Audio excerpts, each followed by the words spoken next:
ఈ నెల 6న తెలుగు రాష్ట్రాల సీఎంలు భేటీ అయ్యే అవకాశం ఉంది. ఏపీ సీఎం చంద్రబాబు తెలంగాణ ముఖ్యమంత్రి రేవంత్ రెడ్డికి లేఖ రాశారు. రెండు రాష్ట్రాలుగా విడిపోయాక ఏర్పడ్డ విభజన సమస్యలను పరిష్కరించుకోవడం కోసం లేఖ రాసినట్లుగా చంద్రబాబు తెలిపారు. తెలుగు రాష్ట్రాల ప్రయోజనం కోసం విభజన సమస్యల పరిష్కారం దిశగా సమావేశాలు ఏర్పాటు చేయాలని చంద్రబాబు ప్రతిపాదించారు.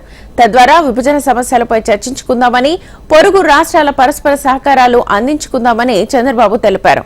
తెలుగు రాష్ట్రాలకు ముఖ్యమంత్రులుగా ఉన్న మనం రెండు రాష్ట్రాల సమగ్ర సుస్థిర అభివృద్ధి కోసం పరస్పరం సహకారం అందించుకోవాలన్నారు. ఇప్పటికే రాష్ట్రం విడిపోయి 10 ఏళ్లు గడిచాయని, పునర్విభజన చట్టం ప్రకారం ఇంకా ఎన్నో సమస్యలు పరిష్కారం కావాల్సి ఉండగా అవన్నీ ఇంకా పెండింగ్ లోనే ఉండిపోయాయన్నారు. వాటి కారణంగా రెండు రాష్ట్రాల్లో సంక్షేమం ఇతర అంశాలకు అడ్డంకిగా మారుతోందని ప్రస్తావించారు.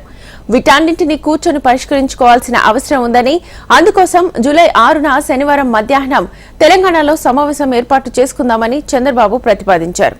ఈ భేటీ ఇరు రాష్ట్రాలకు సత్ఫలితాలనిస్తుందని ఆశిస్తున్నట్లుగా చంద్రబాబు లేఖలో పేర్కొన్నారు.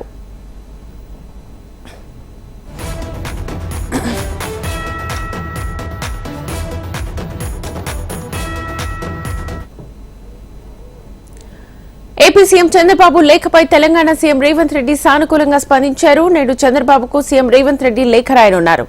ఈ నెల 6న ఇరు రాష్ట్రాల సీఎంలు భేటీ కానున్నారు. ప్రజాభవన్ లో ఇరు రాష్ట్రాల ముఖ్యమంత్రులు భేటీ అయ్యే అవకాశం ఉంది. విభజన అంశాలు, అపరిష్కృత అంశాలపై ఇరు రాష్ట్రాల సీఎంలు చర్చించే అవకాశం కనిపిస్తోంది.